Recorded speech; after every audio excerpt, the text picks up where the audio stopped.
thank you for being here and taking your time to visit with us this morning. Before we get started with our regular public hearing section of our meeting, I'm sure you all realize that we've received a few emails regarding PSTA and latest activities, and so I thought what we might do to kind of just clear the air is clarify and set the record straight with the facts so that we can all operate from the same place. And so, Brad, if you wouldn't mind, please. Yeah, if you want to hit one. Yeah. There you go. Good morning, everybody.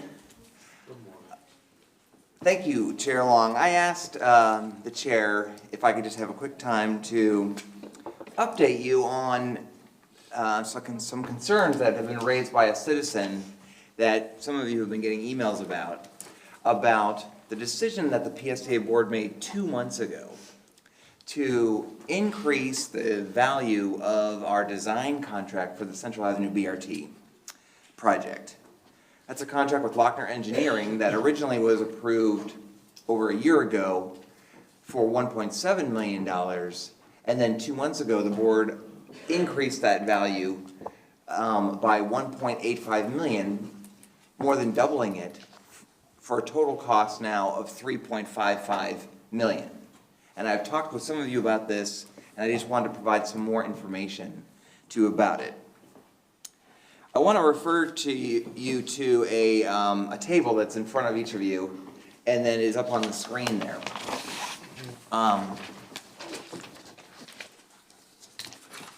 This is the cost estimate for the BRT project as it stands at the 30% design stage, which is where we were 2 months ago when the board approved the increase in the Lochner Engineering contract.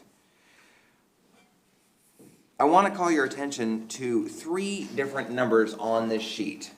First and foremost, the bottom line number. If you look at the last line, and up on the screen there, the 3 lines I'm going to talk about are in yellow, but the very bottom line, entitled Total Project Costs, that's the most important number. And that's the most important takeaway from my remarks this morning, is that over the past 3 years that we've been working on this project, this total project cost number has stayed relatively constant at that $43.9 million. 3 years ago, when we started this project, the very first cost estimate we got for this project was $41.35 million. And then as the design has progressed, we've been able to maintain that. And then where we stand today, in August of 2019, where we're now past 60% design, we still feel that this $43.9 million total project cost is a stable number. Now, the second line I want you to look at is 3 lines up from that. The line that's entitled Final Design, $3.44 million, if you see that number.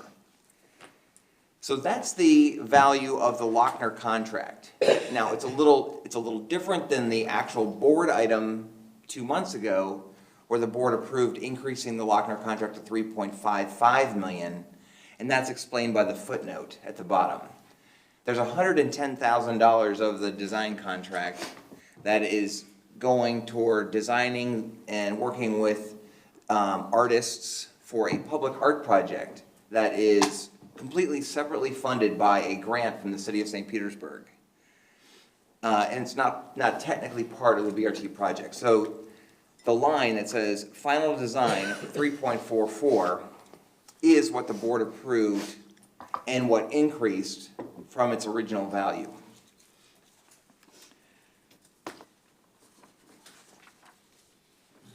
So, as you can see, the bottom line number has stayed relatively constant while we substantially increased the final design line item. Now, the way we were able to do this was we kept the bottom line number the same, and we shifted money around in all those different lines up above to keep the bottom line constant while increasing the final design number. Specifically, what we did was we took funds from contingency that were earlier labeled as contingency, and then as the design has progressed and we've identified more specifically what the project entails, we've moved that now into the design line item, which is exactly what happens in almost every project as it becomes more and more detailed. Now, the last and final number is the top line that's yellow there, or it's in bold on your sheet. Total construction cost, $25.8 million, if you see that. So one way that professionals gauge whether their design fee is appropriate or not is by taking a well-documented rule that your design fees should be between 10 and 15% of whatever your project construction cost is estimated to be. So in our case, $3.44 million is 13.3% of 25.8%. $25.8 million construction cost. So within that sort of industry standard for what a design fee should be. Now keep in mind, we are going to have to approve a third amendment to the Lochner contract in a couple months, hopefully in a couple months, to provide construction management services while the construction is going on. And that is going to be, we estimate, between 2 and 3% of construction costs. So at the end of the day, we believe we will be right at about 15% of the project construction costs for our design fee. So in summary, the Central Avenue BRT project, which I remind everyone, the region's very first rapid transit project to advance this far. And as we stand here today, we are closer than we have ever been before, is right on schedule, and it's on budget. And we do have a really good partner in our designer in Lochner Engineering. Now, I'd be glad to answer any questions about what I've presented. I know there's lots of other details on this sheet that we can talk about, but I feel very good about this, and I just wanted to kind of give that information because there was a lot of questions that have been out there. And I would like to just follow up respectfully by saying, part of the increases have been the result of our continual effort to accommodate the folks on St. Pete Beach in terms of the suggestions that they have made that they would like to see. And we've taken that into serious consideration. And every time we've gone back and figured out how that would affect our design, it has entailed additional cost. So, at some point, when you have this massive project that you're working on that's so critical to the entire region, you've got to draw somewhat of a line in the sand and keep on moving, because it is a public project that we're working on, and you have to have some kind of certainty. So with that said, are there any questions or comments from the rest of the board? Everybody understands how we got where we are. Commissioner Eggers.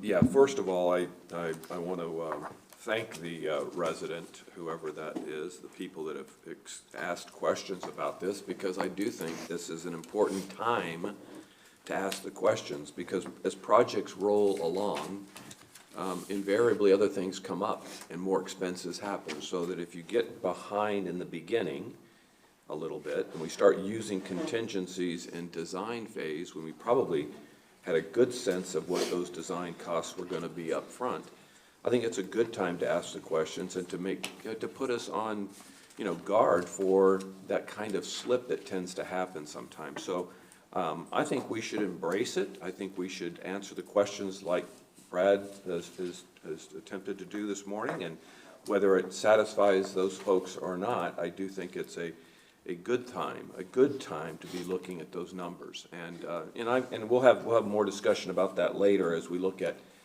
how we can keep a handle on expenses going forward here at PSTA. Thank you, ma'am. You're welcome. Anyone else for the good of the order? Anyone else? All right, so now we're going to go back up just a little bit and complete some of the items which we need to do before we take public comments. We do have a few cards. So if I could please ask everyone to stand while Commissioner Barkley leads us in the Pledge of Allegiance. I pledge allegiance to the flag of the United States of America and to the republic for which it stands, one nation, under God, indivisible, with liberty and justice for all. Thank you. And now we have Kathy Perrin. Is there a Kathy Perrin? Please come forward, state your name at the dais and your address for the record, please, and you'll have 3 minutes.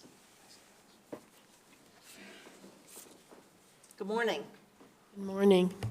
I'm the service coordinator at Heritage Presbyterian Apartments, 10200 122nd Avenue in Largo. I've spent the last 20 years helping low-income elderly help with resources in the community. So I've been at this property about 14 years. I've talked to Mr. Lasher this morning, and I was very delighted to hear that they had helped us with our thoughts on. We were very distressed at the fact that they were going to discontinue the bus at Heritage. It picks up right in front of the property. But Mr. Lasher was explaining to us this morning that they were going to try and instill the direct ride and DART and things like that. So I'm hoping that with Juan's coming to our building and helping to register people, that will take some of this stress off of the thought that 400 people, we have 400 apartments, our average age is 74 years old, and we've always depended on that bus. So we're hoping that these new programs that you'll help us get from our property up to Seminole Boulevard, where 75-year-old people cannot walk to, we're hoping that those programs will help us. But we do want to make sure that you don't forget us. You know, as these programs increase or decrease or change and make it more difficult, we wanted to make sure that the 400 people there will be heard. My administrator wanted to come today, but he had a surgery a few days ago, and he's not able to be here. Our people are aging in place, and as you know, if you've studied anything about the aging population, there's more of us than there used to be. And now I'm one of them, so I can say us now. But we have a 2-year waiting list for the downstairs apartments. That's how many people are on our waiting list trying to get the downstairs accessible apartments. And those people are the ones that would need this service even worse. These are the toughest times for elderly people. You know, they're losing everything in their life, and we don't want to lose our bus.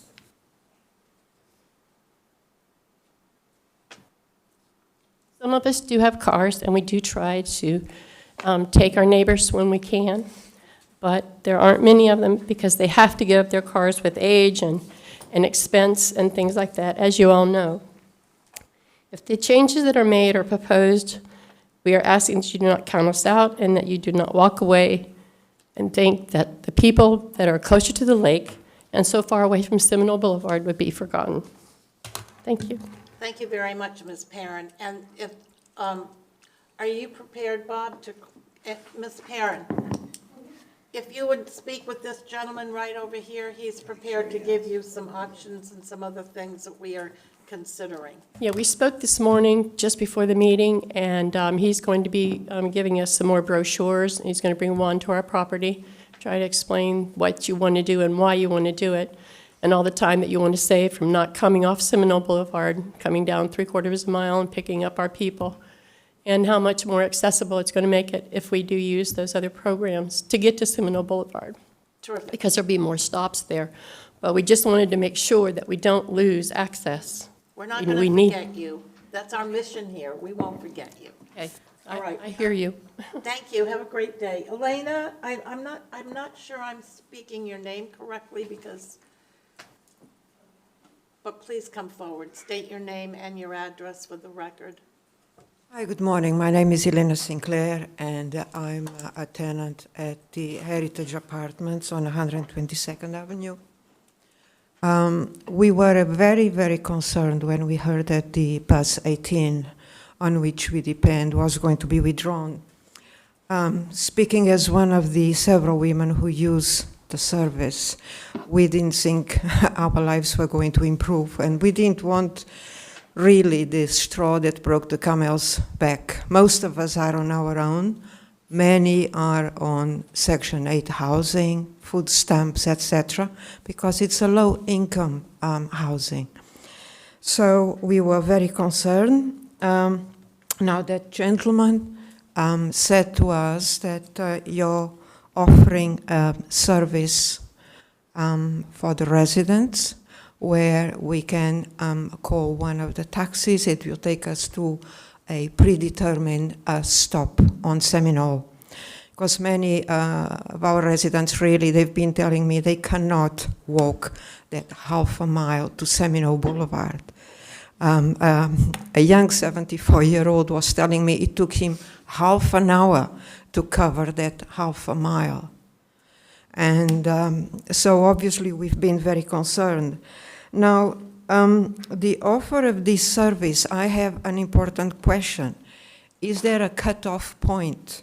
Say if someone needs to use the service 2-3 times in one day, are they allowed to, or are you allowed to use only a certain number of times that service in one day? Bob Lasher is prepared to answer your question. Bob, do you want to do an update for everyone? There's no cutoff point. The Direct Connect program, you can use it as many times a day as you want. Assuming. Okay, well, thank you. I believe that is mainly what I wish to talk about. For us to keep our independence and therefore our mobility and dignity is extremely important. And we didn't want to be penalized because we are on a low income, situation. So I'll be talking to the gentleman again, and I look forward to the meeting when you're coming to Heritage. Thank you very much, and I'm very grateful that you took the time to come here this morning. Who's down here? I was going to ask the name of the apartment. It's the same one. It's the Heritage. Thank you, ma'am. Thank you. You're welcome. Thank you for being here. Anyone else on the board have any comments or questions? Commissioner Cox. Good morning. Thank you, Madam Chair. I'm concerned here because I'm very familiar with this area. And Direct Connect, is there a fee for that? I'm sorry for them to get from their apartment up to the pickup point? Is there a fee for that? Well, in this case, it's such a short ride. It'll be such a short ride that it'll essentially be free or less than $1. Okay. To ride it. Okay. And frankly, I think it's inconvenient to have to take one vehicle to get to a bus. That's short of a ride anyway. And I understand the reason we're doing this is to save time on the route. It's not, it'll take 10 minutes back and put it back onto Route 18. I spoke to an operator about it, and he said that it's difficult for operators to make the time on it just because of that little loop, but I think it's a very important loop. I truly do. I don't believe DART should be an option for folks that are able-bodied because that's $9 for a round trip. DART already does serve that for folks that are non-ambulatory or have other transportation issues. So I, as a board member and very familiar with the area, am not in favor of this proposal to eliminate that stop. All right, thank you. Madam Chair, Bob has a presentation. He can kind of give a brief summary and then talk about the solution, this Direct Connect solution that we think actually will be better. And that'd be great. I'd also be interested in knowing, do we have numbers on the ridership for that We little do. loop? Yes, ma'am. What are they? Its average is about 13. I've got them in here. It averages 13 a day with 6 runs going through there each direction per day.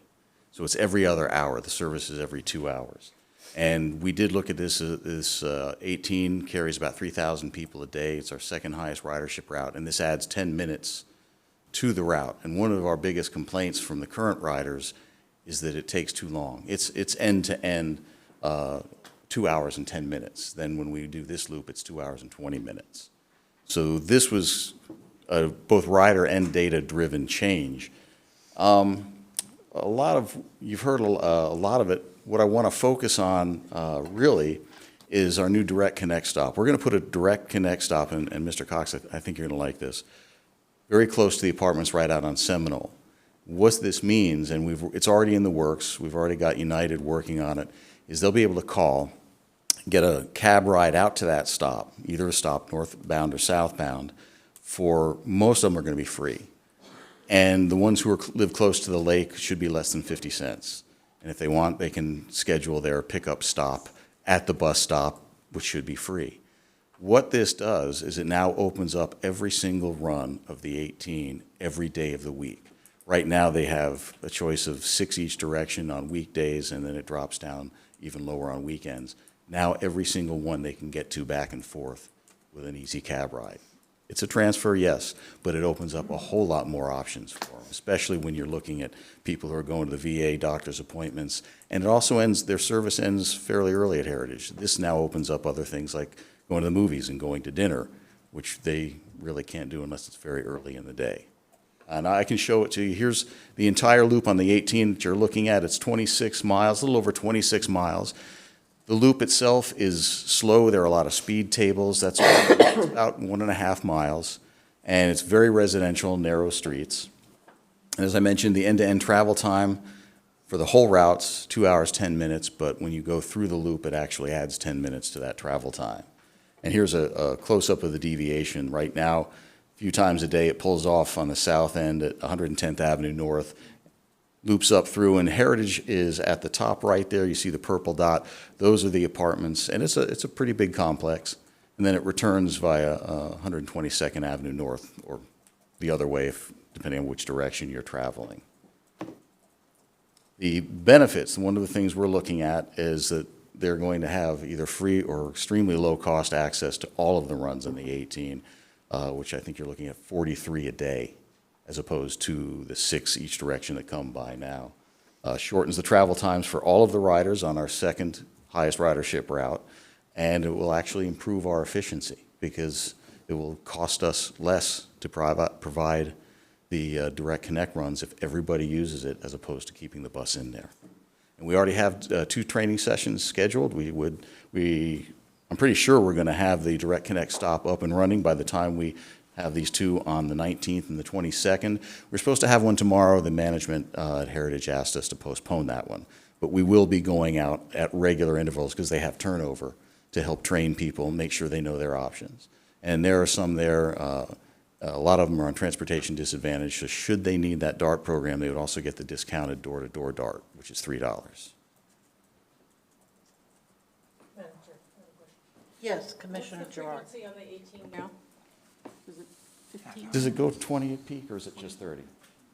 20, every 20 minutes at peak. And I believe it's hourly on Sunday, right? Still half hour? Okay, and then it'd be half hour. One issue that Bob raised with this service, which is very similar, for those of you who've been on the board for a while, you might remember that we had a lot of discussions and ultimately eliminated a very low ridership route in Pinellas Park called the 444 but it served a purpose. It served some customers, very, very few. I think Bob could name them. And, but it only ran every 2 hours. Having a public transit system that runs every 2 hours is not enough. It's just not enough unless you absolutely have no other option, and it's always going to have a very low ridership and a low productivity because it's just not enough. And that's what this route also does. It only goes back to the Heritage Apartments every 2 hours. So this idea of providing a cab connection so that they can go at any time of the day. You know, the bus comes every 20 minutes along Seminole Boulevard, along the main line there, for free, seems like a better solution. It worked in Pinellas Park. That's what we did there. We put Direct Connect in, and that's our highest usage area for Direct Connect. and it's worked pretty well there. So, And you don't have to book in advance. It's just like calling a regular cab, boom. You don't have to do it a day or hours in advance, you just call. yeah. So I'm appreciative of Bob and your team for getting out there and talking to the customers. It's my pleasure, and we're very happy with our planning colleagues who managed to set this up. All right, we have some thoughts or questions from the board. Commissioner Barkley? Thank you, Madam Chair. Bob, thank you for your presentation and explanation. When you can see the route, it's beneficial. Do we have any projections on the ability to potentially gain ridership by virtue of the fact that the route would be more user-friendly for the bulk of the ridership? We don't have projections now, but we do expect it. Okay, do we Because have it just a makes it- marketing plan in place to let people know that Yes, the we're- route would be a little faster and smoother? Yeah, fortunately, we have great buy-in from the Heritage Management. We're working with them, make sure they have all of the materials they need, and then we'll be working with them to set up training workshops, not just for the current residents, but as new residents come along. Regularly, probably, I'm hoping at least a few times a year. Okay. Because, it takes a while to get everybody on board. Commissioner Cox? Thank you, Madam Chair. And with the Direct Connect, I would have a concern also. How has our experience been with them being on time, meaning picking them up on, do we have any data? Yeah, on that? I'm looking for wood to knock, but I'll knock for Micah. It's actually been very good. And some of the residents did raise that question. Right, And this being a very short segment for them, right. they're probably going to be eager to do it because they can get in, get out, make their money, and move on. It's not a long detour. In the past with other carriers, I'm not going to throw United under the bus, but with other carriers, sometimes they would say, well, I've got these two fares, I'm going to take this Yeah. one. I don't think we're going to see that here. Okay, that would be a concern of mine. I mean, if I'm at my house and I'm waiting for a cab and I have to go catch a bus and it doesn't show up, then I end up missing my bus or my appointment, that's all. And at least this now is every 20 minutes, so if the cab Yeah, I is late, understand they've that got part good of it, too, service. yeah. So if you miss the first one, then you can catch the next. Okay, thank you. Yeah, my stop is every other hour as well off of the 60. I keep hoping they'll put in a direct connect stop closer to Right. that. You know, I've attend a lot of the housing authority meetings, and that's the one that lost Route 444. And I've actually picked up people in my truck that are walking from the drop-off point of, I believe it's Route 74. Yes. Two of them were veterans, and the guy pushing in a wheelchair. And I put a chair in the back of my truck and took them the half mile. So, and I did mention to them about Direct Connect also. So I just keep an eye on it, all right? Thank you so much. You bet. Yeah. All right, thank you very much. Anything else, members of the board? Anything? All right. We're now going to move on to I think we're ready for that, aren't we? James, are you doing the presentation on the Greyhound bus opportunity, which we're very excited about? Please come forward.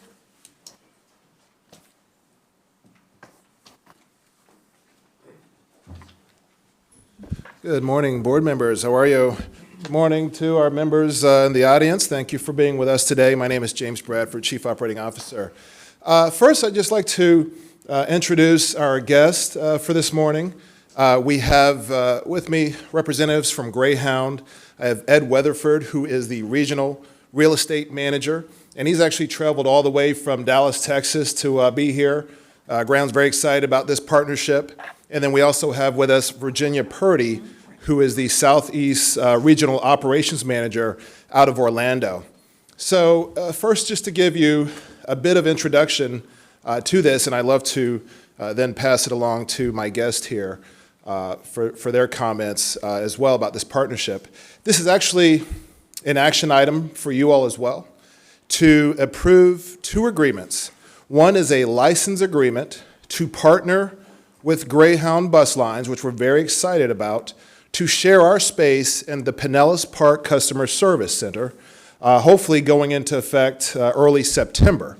And then the second agreement is an amendment agreement with KB Parkside, who manages the shops at Park Place and Pinellas Park, essentially giving us their blessing for us to share our space with Greyhound. So we will need your final approvals on that, as they are two agreements for property that is held by PSTA, but is calling for revisions to the current agreements. We did go through some amount of detail in the Finance Committee regarding both these agreements, and I believe it was passed unanimously.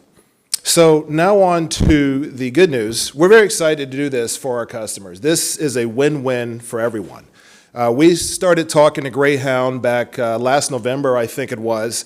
They were nice enough to bring in some of their higher-ups, flew into town, and we drove all around the county looking for areas where PSTA and Greyhound could possibly partner and bring more value to our customers.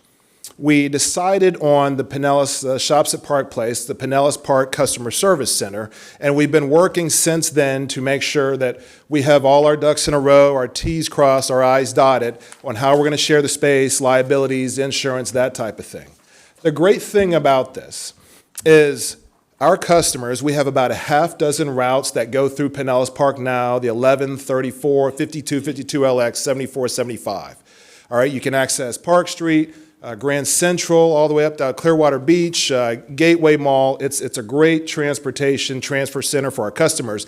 Now, you will have several times a day a Greyhound bus coming through there, either headed towards Sarasota or to Tampa, and now you can make connections to Atlanta, Memphis, Charleston, you name it. Greyhound serves over 60 cities in Florida and makes connections to everywhere in the United States, with the exceptions directly of Hawaii and Alaska, of course. And so it is a great opportunity for us to partner and offer to our customers the ability to not only travel about throughout our entire county, but also to make connections and to travel city to city and beyond. So we're very excited about that. I think my partners will agree. For the customer side on it, you'll have a customer service window for Greyhound. We have great lighting out there. It's very safe. We have security on patrol out there. And then, of course, we sell our passes and our tickets at the window, and we're going to share that window with Greyhound as well. The other thing is, if you get there, if you arrive early for your bus and you are headed to Atlanta or Orlando or somewhere like that, you're at Shops at Park Place. You have shopping, you have dining, you have entertainment. Heck, if you have enough time, maybe you can even go catch a matinee if you're there early enough. So we're very excited about this. Maybe this is a model. This is a model that Greyhound does currently in other parts of the country, finally partnering with their local transit area just to bring about more value for our customer, because that is what it's about. But before I continue on and ask for your final approval, I would like to pass along the microphone to Mr. Weatherford to say a few words. Good morning.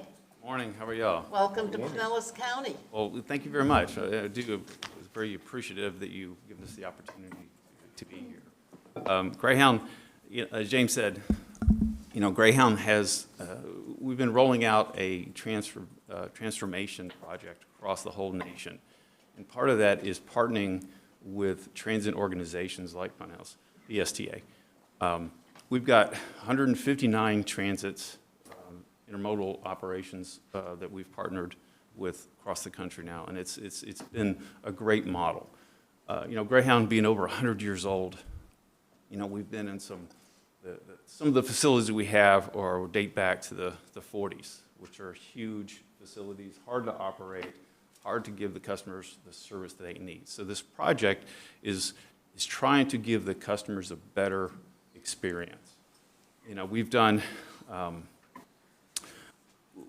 one of the projects that I worked on was in Brownsville, Texas, where we leased a 68,000 square foot facility, converted it to a bus renovation center. So we're cycling our buses through there.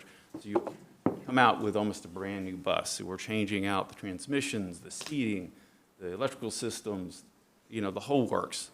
So we're really focused on customer service at this point. And we're very excited to be in the PSTA. It's, like I said, it offers a great experience for our customers. It gives the local residents an opportunity to expand their reach at a reasonable price. We've got there's 70% of our customers make less than $50,000. Their household makes less than $50,000 a year. And so they just don't have the income to go to Tampa International and catch a plane or get the name of the other airport, oh, sorry, and catch one of those flights. They just don't have the money for it, especially when you have a family of 4 or so. So anyway, Greyhound offers that experience, gives them that opportunity, and like I said, we're very excited to be able to partner with PSTA. So I'd be curious, Brad, or maybe you can answer me as well, what kind of, how are we getting this word out in our community so that our citizens are aware of it? I have such grand memories of using the Greyhound bus when I lived in New York City. That was always such a treat to go catch the bus up there, so. Well, part of the current generation is so multimedia, social media, targeted. So, Greyhound is tried to go in that direction as well and expand our reach and be able to get that kind of communication out in a whole lot quicker, easier.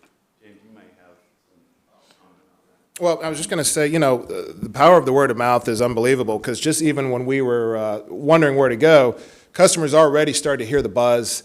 When's this going to be happening? And we're going to have Whitney come up to talk about an official ribbon cutting where we'll do promotion on our sites, Greyhound sites, some press releases to make sure we get the word out to everybody. But the buzz is already kind of around, folks. Our current customers who use Pinellas Park Customer Service Center are already talking about it. When is this going to start? When can we start being able to have access to the Greyhound bus lines from the center? So the word of mouth is already spreading. But to answer your question, we are going to make sure we do proper promo to let folks know we're offering this for folks. In fact, Whitney, if you'd like to come up and maybe even go into a little bit more detail. Morning. Good morning. Thank you, James. What an exciting project. We're very excited to offer this partnership to our residents, of course, and provide such an affordable and environmentally friendly way for our community to travel. So like James said, we will be having a ribbon cutting, if you want to go ahead and mark your calendars, Monday, September 9th at 9:30 a.m. at the location. Of course, I'll send out a calendar invite to the board members later today. But we will have the ribbon cutting there to really celebrate this partnership and opportunity. And of course, through our social media efforts and other marketing efforts, we'll be getting the word out. Are you going to have any Greyhound dogs over there? We haven't looked into the dogs yet, but we can look into that if you'd like, Chair Long. Well, we have Yeah. a beautiful Greyhound track right here in Pinellas County. Take advantage of it. Just an idea. There might be a bus. Would that work? I like your all blue Greyhound look. Yes, we planned that. Yeah, Thank you. great. Any question? Oh, Commissioner Barkley, and then Commissioner Rice. And Yes, thank you, Madam Chair. I just wanted to reiterate what James said. The Finance Committee did look at this. We are very excited about this. We think there's a good synergy that can be developed where we can assist Greyhound to grow, and we can, at the same time, expect growth for our lines as a result of this project. So we concur wholeheartedly with this project. Thank you. excellent. Thank you for that input. Commissioner Rice? Thank you, Chair. So just, I guess this question is really more for Brad, but just to take a step back for a second. So now we have, what are the different ways that we can get from St. Pete to Tampa? We have the 100X and the 300X that departs Right. from, So the 100X departs from downtown St. Petersburg and then has a second stop up at the Gateway Shopping Center where the Target is, right here nearby, and then goes over the Gandy Bridge to downtown Tampa. And then we have the 300X Airport Express that serves on from the Ulmerson Road Park and Ride to the airport and then to downtown Tampa. But those services only operate mostly in the peak period and only on weekdays. The real benefit for Greyhound, this Greyhound option from Pinellas Park, is that it runs 7 days a week. Correct. And it's really the only way that people can get across the bridge on the weekends. and the cost. of the trip from Pinellas Park to Tampa is? Well, I think it varies. I'm not, I mean, you all know better. When I looked at it, I saw a price I could get there for $7. It changes according to availability, time of year. Okay, but somewhere around that $7, It's economical. got it. Well, this is great, a great partnership, and I'm looking forward to supporting this, and thank you for traveling from Texas and Orlando today. I'm excited to, thank you. Thank you very much. If we may get provided that the motion does carry, while we have our folks here before they head back to the airport, we wanted to get a quick photo op. If we Absolutely. may, with the PSA backdrop. Wouldn't miss the opportunity. Commissioner Cox? One quick question, what will frequency be? How many trips a day, and at what times also? There's 4 buses a day. The first one's at 8:30 in the morning, and it goes from Tampa to Miami. We have 2 south, 2 north, but it's 8:30 in the morning, 3:15, 4:20, and 6:30 p.m. is the last bus. Okay, and what hours do we keep our station open there, Mr. Bradford? Right now, we're looking to expand the hours to accommodate all our services, including Greyhound from 7 to 7. Okay, thanks. Thank you all. Thank you. Thank you. Commissioner Rice, did you have something else? No? All right. Well, then, may I have a motion to? I move to accommodate the Greyhound PSTA partnership at the Pinellas Park terminal. Second. Okay, we have a motion and a second. Can we please open the voting card?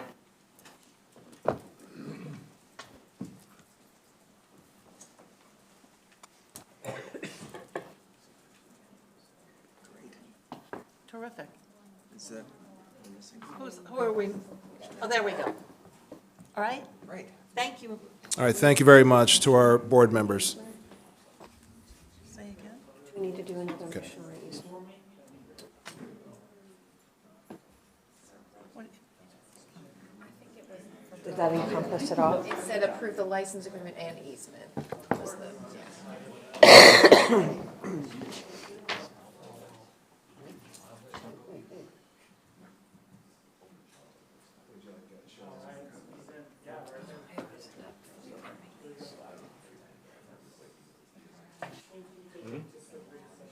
I think so.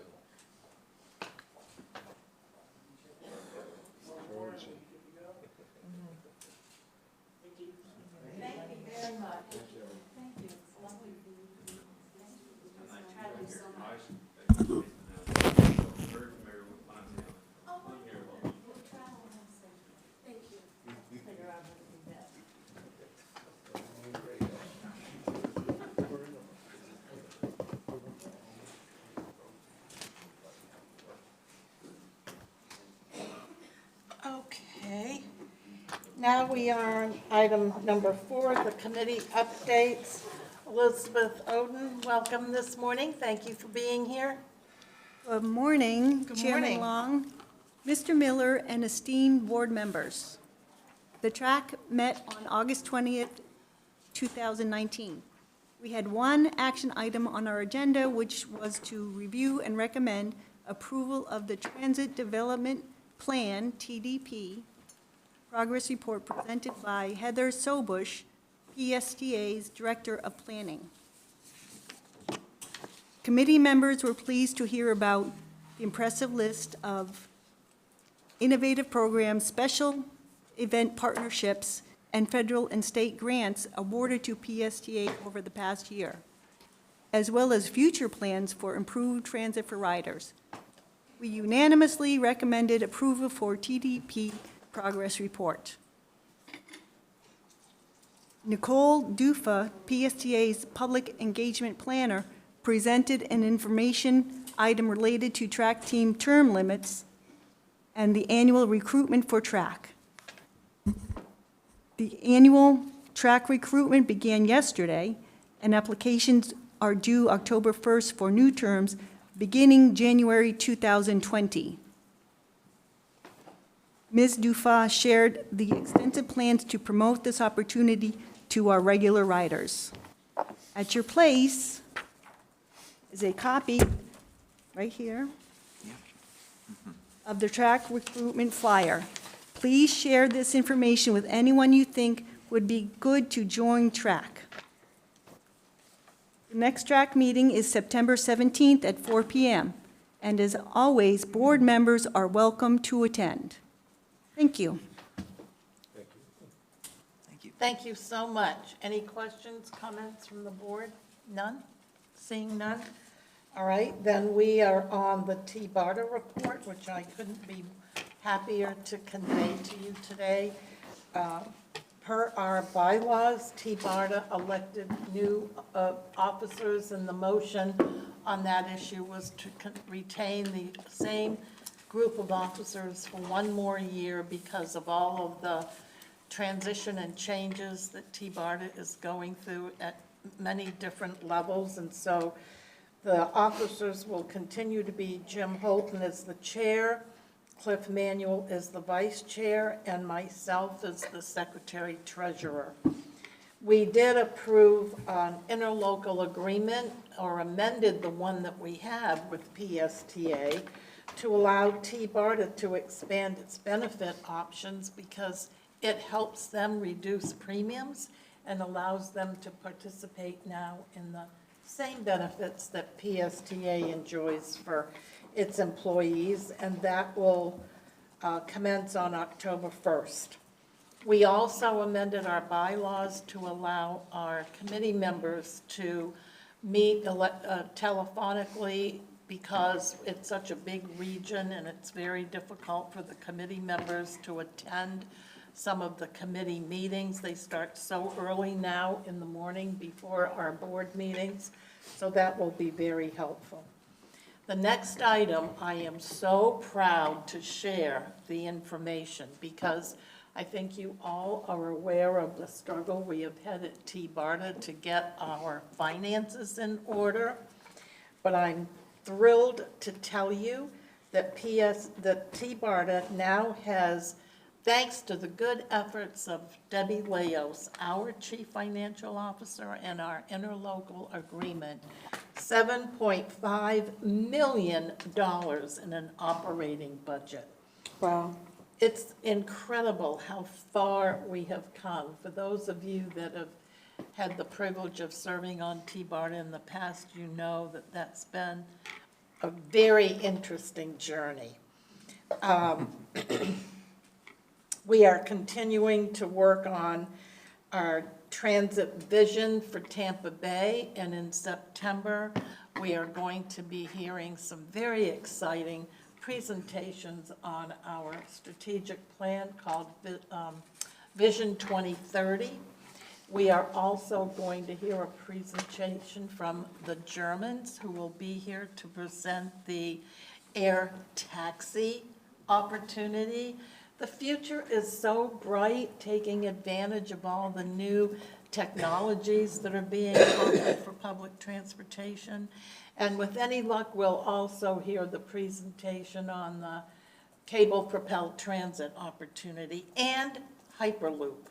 So September is looking to be a very, very exciting meeting. We did approve our one-year option to extend our state advocacy and lobbying services with the same group that does our work, RSA Consulting, and we're in good shape. Our next board meeting is on September 27th, and it'll be held here at PSTA. If you're interested in any of the issues that I've just spoken about, maybe you'd like to attend. And Commissioner Eggers, do you have a report or anything to add on Forward Pinellas? No, we have, our meeting is the second Wednesday of the month, next month, and then we also have a regional TMA meeting on, I think it's the 6th or 7th. Okay. 6th. I see. 6th. I Thank you, see Whit. Whit is in Yeah. the audience. Do you have anything to add or for the good of the, okay, good. Moving right along then. We are on the consent agenda. Is there anyone that wishes to remove an item from consent? Anybody? No? Then may I have a motion to? Madam Chair, I make a motion. Second. We have a motion and a second. All those in favor, then please, Rachel, open the voting card. To be clear, it's a motion to approve, right? Yeah, that's what we usually do with the consent calendar, yes. Nobody wants to talk about alternators? Commissioner Eggers, I'm sure whatever would you like? Henry does. Would you like to talk Henry about would love to. alternators? Because Commissioner Eggers is very curious. No, I'm fine. We already talked about it. I'm here. Well, then go forward. We certainly are anxious to we? hear what you have to say. That's fine. Vote on here. Consent is approved unanimously. Mr. Lukasik? Morning. Good morning. I'm Henry Lukasik, the Director of Maintenance here at PSTA. So the action item before you today is for the approval to purchase 9 buses for the BRT service. Little bit of background about how PSTA, along with other Florida transit agencies, purchase heavy transit buses for the new members to the board. PSTA, along with other transit authorities here in Florida, team up to purchase buses through a consortium-style procurement. Each time there is a procurement that is put out, it's done by a lead agency. Historically, in the past, Lynx out in Orlando was that lead agency. I think they've done that for the last 2 contract terms, so a total of 10 years. This time, there was a new lead agency. It was the Jacksonville Transportation Authority out in Jacksonville. They conducted the procurement, and what resulted was basically a 2-year base contract with Gillig Corporation. PSTA runs many Gillig buses here. It's the predominant bus of the fleet. So it's a 2-year base with 3 one-year option renewals. Like any contract that we utilize, our purchasing director of procurement, Al Burns, does a cursory review to make sure that it is in compliance with all of the federal requirements and regulations, especially if we are utilizing federal funding, which in this case we are, for vehicle purchases. So, as I mentioned, the action item is 9 buses. At the July board meeting, it was approved to purchase 40-foot buses. These will be hybrid, the BA series, which PSTA has been purchasing for the past 4 years. Because it is for the BRT service, these buses will also incorporate additional transit enhancements on the bus. As you can see in your packets, one of the differences is that the rear doors will be twice as wide as what our typical transit buses are. They'll be 56-inch instead of 34. What that's designed to do is to assist with rapid boarding and alighting of passengers on the service. The buses will also incorporate transit signaling priority equipment, additional fare validation systems at the front and rear doors, along with what I have termed as exterior BRT appearance enhancements. So the bus, because it's the BRT service, it's a new service, these enhancements will allow it'll look sleeker. It'll look smoother around the edges. It'll have some rear fender skirts, really to distinguish these buses from, I guess you could say, the regular buses on our services, but it will really stand out to the public. In your packets, or I should say on your tablets, you will see the vehicle project costs. Part of this action item is to award a contract for the 9 buses to Gillig Corporation at not to exceed of $7.5 million. And in the second part of the project costs, you will see some additional line items for equipment or integration of computerized equipment on the buses. These are standard things that occur after the buses are delivered. One line item you will see is what the Federal Transit Administration's pre-award and post-audit. What it is we are required to conduct audits to make sure that the bus on paper matches the bus that is delivered. So Those are done by third party. We also have third-party inspectors at the manufacturing plant full-time to make sure that as the bus is being manufactured, that anything that needs to be corrected is done so. So what I would like to do at this time is turn it over to our Chief Financial Officer, Debbie Lewis, to just go over the fiscal impact section of the project. Good morning, everyone. Good morning. At the Finance Committee meeting, we had a very good discussion about the fiscal impacts of buying the hybrid buses. We had a discussion on diesel versus hybrid, and we took an in-depth look at this since the meeting. We also discussed it there. Our concerns are, number one, when we pay operating costs, it's 100% PSTA funded. When we buy buses, we get federal funds to buy the buses. In the particular case of the BRT buses, we're going to receive funding of about 75% from various funding sources. Our portion will be about 25%. When we took the in-depth look at this, the diesel buses cost less up front than the hybrid. So the incremental cost to buy hybrid is $540,000 to $25,000. From the operating side, the savings, though, that we garner over a life of a bus, which is defined as 12 years by FTA, is over $1 million. So it's $1,180,326,000 worth of savings that we will have. So the net positive impact when we compare the life cycle costs of diesel versus hybrid is $640,101. So the decision on the hybrid buses that the board made at the last meeting is proving out to be very good from a fiscal standpoint. So we appreciate that the Finance Committee really challenged the staff to put data behind this, to look at this, and come up with a fiscally driven decision. Commissioner Rice. Thank you, Debbie. That went by a little fast for me. So the operating cost for the hybrid electric vehicle, less than diesel, Correct. and less than the electric. The electric buses will have, the electric buses will save us more money. Oh, they have all of this, correct? Yeah, on your Okay. tablets is this table, that has the yellow, I don't know, it's called BRT vehicle comparison. Okay. Thank you, Brad.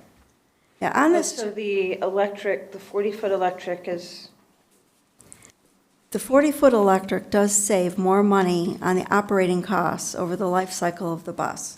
No question of that. In order for PSTA to be able to handle additional electric buses, we are going to have to put in infrastructure. So that capital cost is also included in here, an estimate on the capital costs. So at this point in time, without that infrastructure being in place, the electric buses are something we're working towards over the coming years to achieve for all of our fleet. If I can just, if you look at this chart that you have on your tablets, there's 3 columns, diesel, hybrid, and electric. And then you can see total capital costs in the yellow, $5.4 million for diesel, the lowest cost, $7.6 million for the hybrids, and then $20.7 million for the electrics. Now, that's not really totally fair because a lot of that cost is infrastructure that's needed that wouldn't necessarily just serve those buses. We talked about that at the Finance Committee. But still, we would have to invest $20 million to get electric vehicles. And then you look down below that, as Debbie said, what's sort of key in this purchase, different than other purchases, is that we're going to get 75% grants from the federal and state for these vehicles. So the cost, when you're just thinking sort of selfishly about PSTA, the cost of PSTA is in that next line, 1.3 million, 1.9, 8.4. So the diesel would be lower cost than buying the hybrid on the capital. But then when you compare, then the next line down shows the operating savings of lower cost in maintenance and lower cost in fuel. So the net, specifically for these buses for the BRT, because we're getting that outside funding, the lowest cost life cycle option is the hybrids, as Debbie said. This is $600,000 in savings. Correct. Okay, hold on, because there's several board members that have comments or questions. Commissioner Bartley? Yes, thank you, Madam Chair. The Finance Committee did meet on the question of the purchase of the buses, and as you alluded to, we did accommodate our friends in St. Pete Beach and went to 40-foot buses to be purchased. These buses will have special features. They're going to be very attractive. Hopefully that will influence more ridership. They'll have quick exit doors, as was alluded to, and they will also, over the life of the bus, save money over a traditional diesel-type bus, in addition to helping the environment. So as chair of the Finance Committee, I would make a motion to approve the purchase of 9 40-foot hybrid buses with the special features not to exceed $7.65 million. Hold on, Commissioner Justice, and then Cox, and then Eggers. Thank you, Madam Chair. Just had a couple of quick questions. One, since we are relying 75% on other funding, Brad and I talked about this before, I just want to make it clear that we have a way of backing out of this purchase if those funds don't come through. Actually, we have other funding that and we can use these buses on other routes as well, but I would presume so. So the answer to that question is yes, we can. We're not the only transit authority who utilizes federal funding for the purchase of buses. So when bus OEMs take a purchase order, all right, when they take the purchase order is essentially a condition that upon federal funding being available, that PSTA would purchase the buses. Throughout the year it takes to build a bus, much of that time is not actually manufacturing the bus, it is sourcing the long lead items to construct the bus. And up until the bus actually hits the assembly line where the manufacturer is utilizing those components to manufacture the bus, that's when the costs incur. Now, one thing is, even though these buses have a few specialized components on them, for the most part, from a bus manufacturer standpoint, many of these components to build the bus are components they can utilize for other bus orders. So really, if there was a cutoff time, if we, upon approval of this action item and issuance of a purchase order September 9th, really, I'd say July 1st, that would be a good cutoff. And upon speaking with Abhishek Dayal, the project manager, director of projects, we should know well in advance of that date the status of the federal funding. Good, I appreciate that. And then the other question was, I'm assuming, or would the safety shields that we approved before, will they be installed at the factory on these new buses, or will that be something that we have to do afterwards? The safety shields are incorporated into the cost of the budget for, or the action item for this, and they will be installed at the factory. Thank you. Commissioner? That was my question. Oh, okay. Commissioner Eggers. Yeah, thank you, Madam Chair. Henry, thank you for pulling some of this information together.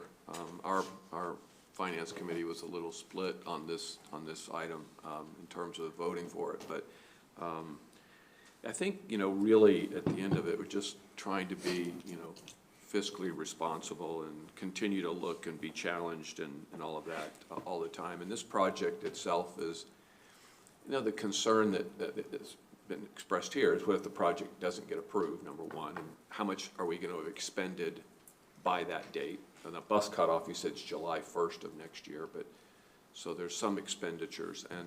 And then there's sitting out there that we really don't talk too much about yet is the idea of finding additional funding for PSTA. And so there's a discussion about a potential referendum in November of next year. And so, again, the question is that regardless of the outcome of that referendum, there needs to be a statement that this project is what the executive staff is recommending, because, you know, at the end of it, we have to make sure that that 3-year window that we have from now to the end of 2022, where we will have no reserves left and no operating funds left, that we'll have some way to continue operating. And if this provides us a better way to do that, then the recommendation would be that regardless of that, that we go forward. So there's a lot up in the air in this next year. I just want to make sure that we're not overexpending before we know that there's reality on either one of those fronts. So I think that's something we have to keep looking at. I do appreciate the comment about the 75% of the bus purchases are being borne by others, sort of like when we looked at the electric bus for $1 million and found that it was going to be $500,000 for us, and that compares favorably to a diesel. I sure would like to know where your starting point is on all of these 3 trucks or these 3 buses, like the raw product, because I've gotten prices on that diesel of $400,000. Now we add a lot to it. I know there's a base price on the hybrid, there's a base price on electric, but so that we always comparing apples and apples, it would certainly be nice to know what those 3 numbers are. I know that it used to be significantly bigger difference on the capital side between diesel and hybrid. And I just think this board needs to know the money that we're leaving on the table or not at all times when we make decisions. So I appreciate you giving me this additional information. I have no other questions except that base price for those three buses. So I have, if there are no further questions from the board members, I have a couple questions, because I do have concern about the carbon footprint with the hybrid, number one. Number two, whenever we talk about electric, I always hear Ms. Leos talk about the infrastructure needed, and I guess I don't know if there are thoughts, questions, or concerns. I'm wondering at what point are we waiting for the technology to advance to the point where we really start to think about whatever the infrastructure is that we need? Because at the end of the day, you know, the carbon footprint, all of that environmental stuff is just really going to hit us right in the face if we don't start planning. Oh, well, don't worry about the Yeah, I do planning is worry. well underway. I would just to kind of respond to your question. I don't think it's a matter of waiting for the technology to mature on the electric vehicles or the infrastructure. It's really just finding the funds and planning out the infrastructure for this to make it happen, which is well on the way. Just yesterday, we were meeting, I wasn't part of it, but I think Debbie or you all met with a group to look at adding additional power to this facility using solar panels, putting solar panels on the roof. And we're working on a project for that. So always in the works, because that's ultimately where things are going. So yes, these hybrids are in some sense it's sort of a transition period to ultimately where we're going to get to. Yes, if I could just add to that kind of very brief status update, since we purchased our first 2 all-electric buses and they arrived middle half of last year. So as the board knows, we have 2 in service today. The board approved the purchase of another 4, which the ETA on that will be January 2021. So our total fleet count will be 6. We're still waiting the outcome of VWS, and I hear that's progressing through the system. Now, with 6 buses here, this facility needs infrastructure improvements to support both the short-term charging solutions here and what the future number of buses will be. So those infrastructure upgrades are being studied today. We have consultants that I am working with to really look at this facility, see what it has, see what it needs. The other thing that I'm happy to report that we are working very, very closely with, and they've been very helpful. They've been a strong partner for PSTA, and that is Duke Energy. We are working with our local district engineers at Duke, billing folks to understand all sorts of demand charges, load, and trying to quantify what they need upstream to support our charging operations. So we've kind of adopted this philosophy that there will be no surprises. No surprises from us when we need to charge 6, 12, 22 buses, and no surprises from them should there not be the infrastructure on their side for the incoming power that we will need. So that is going on currently right now. We've developed a timeline. We're going to develop a legacy document so that as people come and go, they can just pick up where they left off. So part of that feasibility document is a quantification of the costs. What does the long-term charging solution look like at PSTA?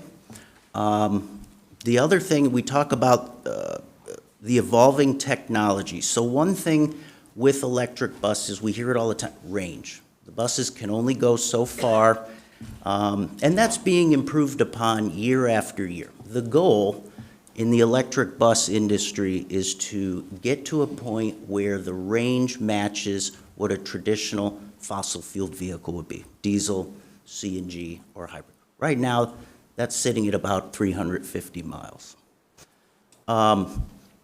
If we talk about the future, where do I think the technology is going, is right now, in order to keep electric buses out in service all day, there needs to be some sort of en route charging infrastructure, something away from PSTA's maintenance facilities to keep them going. I believe that as the range increases over time, that perhaps the en route charging necessity goes away. But the one constant that remains with electric buses is we will always need to recharge them here at the depot, the primary place where charging will occur. So that's kind of a brief status report and a glimpse as to what's emerging over the next two to 10 years. Well, I really appreciate it, and I think it would be a great idea if periodically you could come forward and keep us updated on where we Absolutely. are, what's going on, and what the new and latest and greatest advances are that we may potentially take advantage of. Absolutely. Be happy. Thank you very much. Okay, so now, I do believe that Commissioner Barkley has made a motion, and there's been, and the second, and if we could open the voting card, please.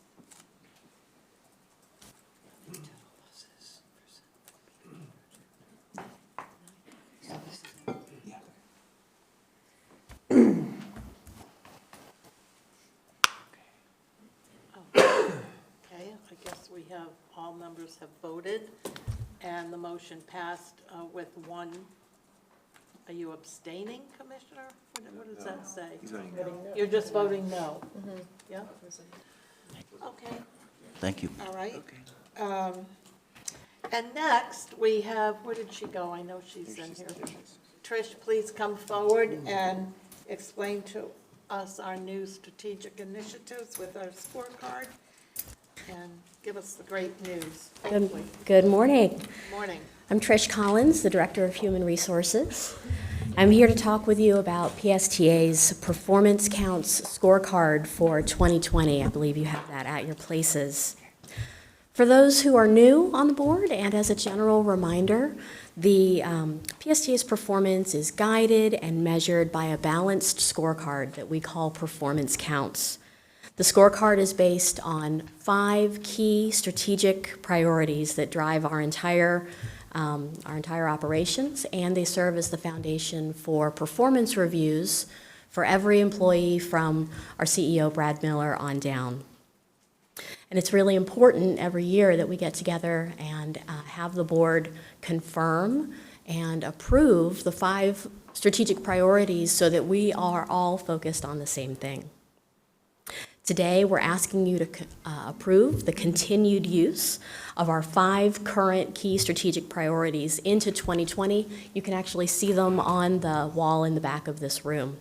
This is community support, financial stability, customer satisfaction, employee engagement, and commitment to performance.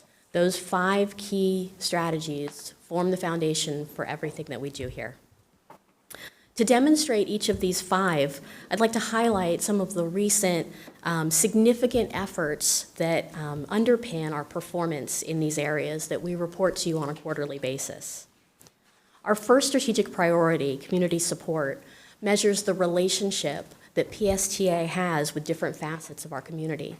And an important part of that is our commitment to environmental sustainability. We were just talking about that. The American Public Transportation Association, APTA, recognizes its members who make sustainability a core part of their operations and their strategic objectives. Members are recognized at the bronze, silver, and gold level for employing sustainable practices and making advancements on key indicators. So PSTA has been a bronze member since signing on to the sustainability commitment. And recently, in recognition of our efforts, including reduction of our electricity consumption by 15%, increased recycling rates, and our commitment to a low emissions fleet with a combination of hybrid and electric buses, we have actually been awarded in the third quarter with a silver recognition for our sustainability efforts. Our second key strategic area, financial stability, obviously very important and a key consideration with everything that we do. It measures the responsible use of our funding.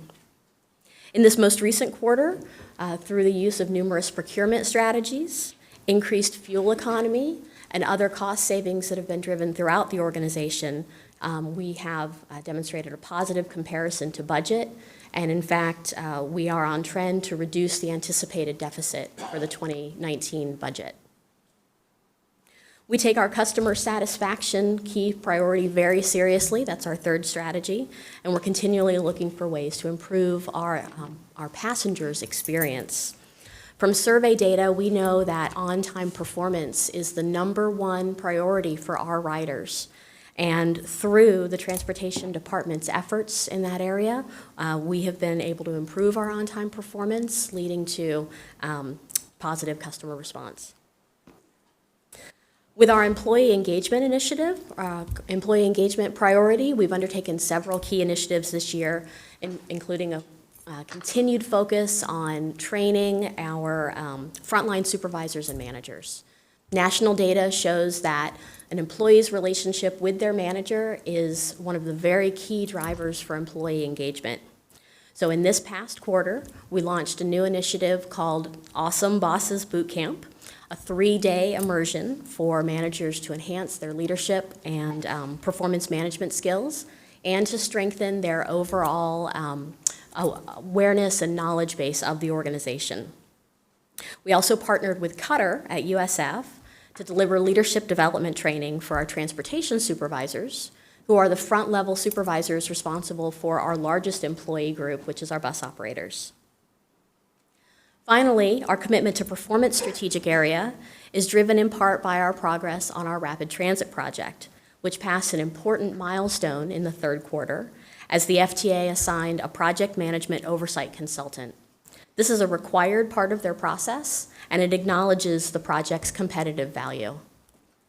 So in conclusion, we believe that these 5 key strategic areas continue to form the pillars of a successful transit agency and specifically of PSTA's success. And we ask you today to approve the continuation of these 5 key strategic areas with our 2020 performance scorecard.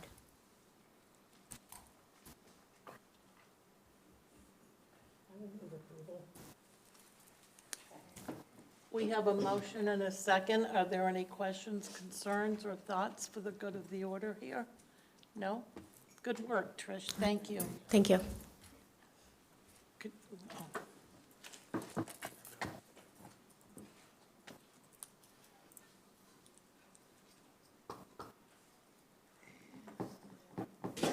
who are we missing there? There. Okay, that passes unanimously. Thank you very, very much.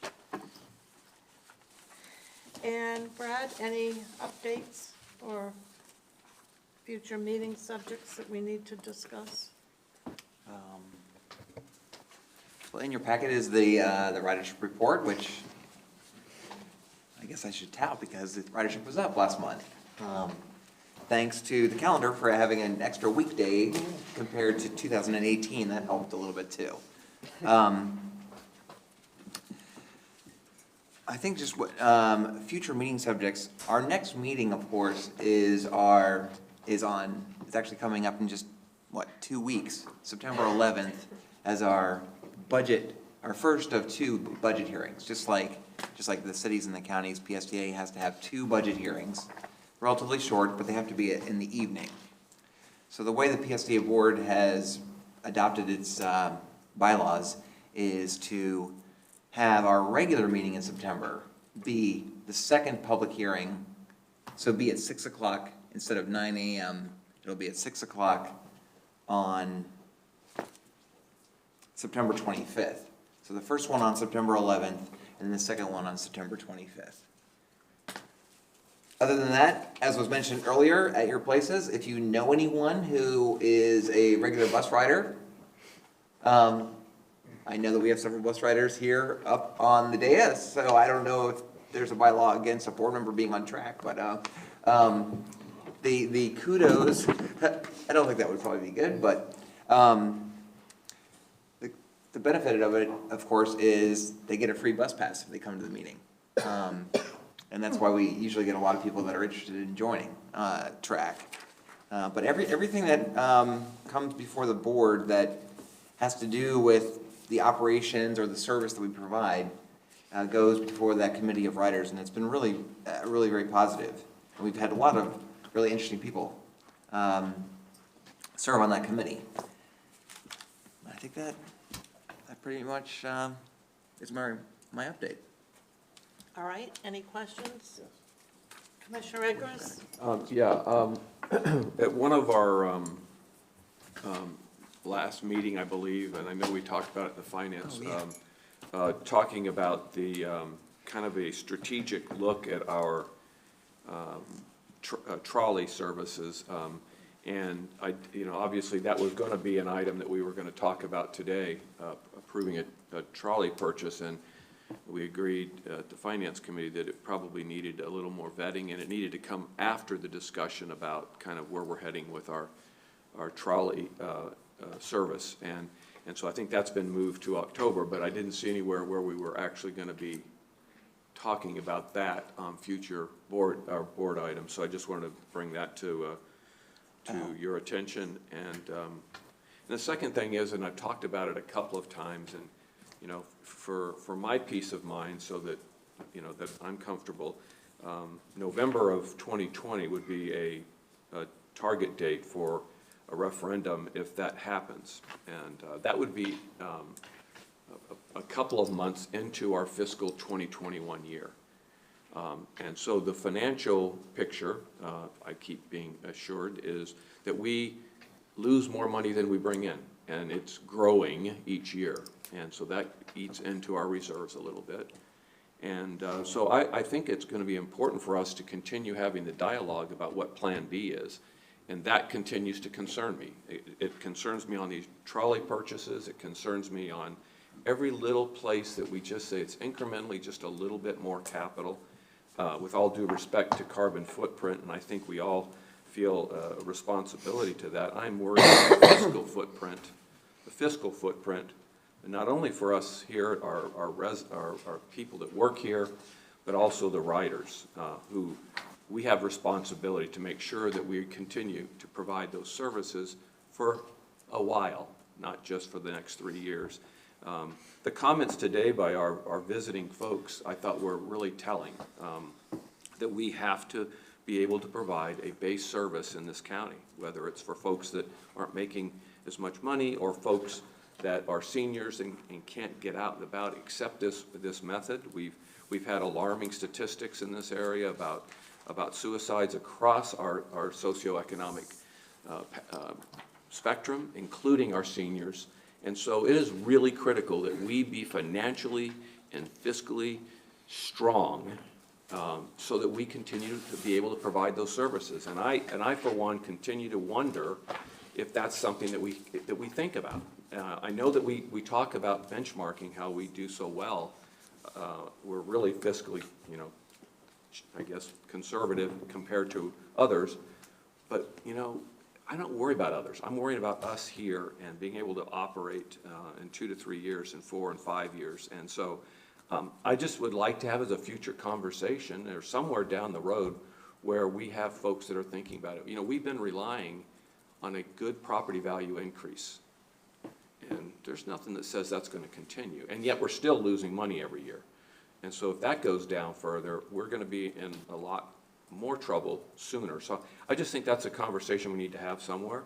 It doesn't have to necessarily be in those 3-month period. The trolley conversation does, but the other I think we need to have at some point, so at least I can rest easier and quit bothering you guys about fiscal issues. But so that's all I had. Thank you. Thank you, Commissioner Eggers. And Commissioner Barkley, are you Chair of Finance, are you not? I am. Is this not a topic that you can take up at your Finance We Committee? take it up frequently. And your members, let's remind everyone who the members are so we can make sure we're all participating. The members of the Finance Committee are Commissioners Chair Joe Barkley, Commissioner Eggers, Schulman, Cox, and Saraki. Great, I'll look And forward Bennett, to hearing who's not your here. plan. Oh, and Commissioner Bennett, yeah. And I did want to alert everyone, if you know now that you have an issue with one of those 2 public hearing dates in terms of your ability to attend, please let Brad or Rachel know, because at least one of those dates, I am not going to be in town. So we're going to need to make sure we have coverage for a quorum. All right?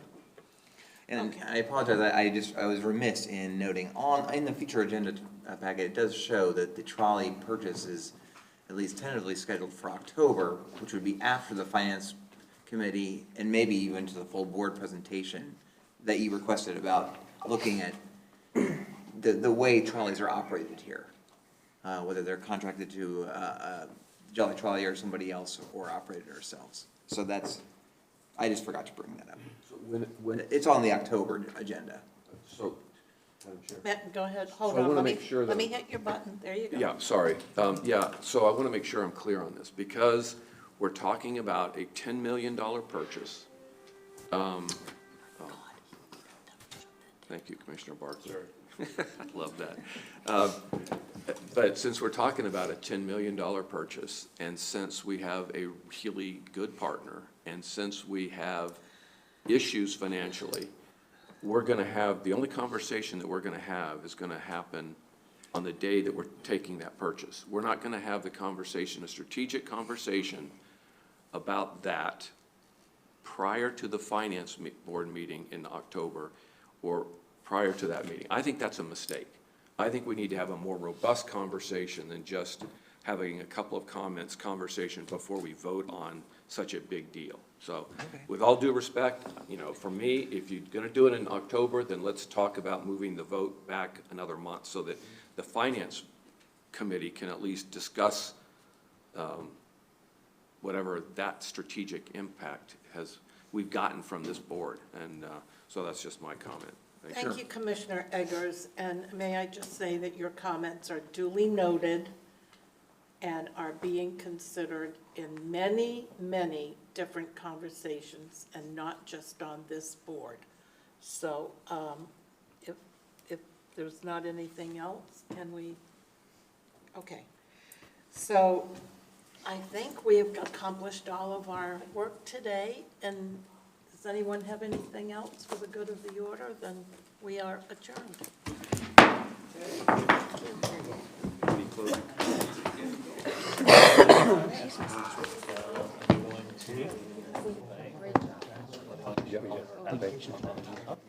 Then you came back in. Great. That's all of it. That's what I thought, that's the first thing I thought.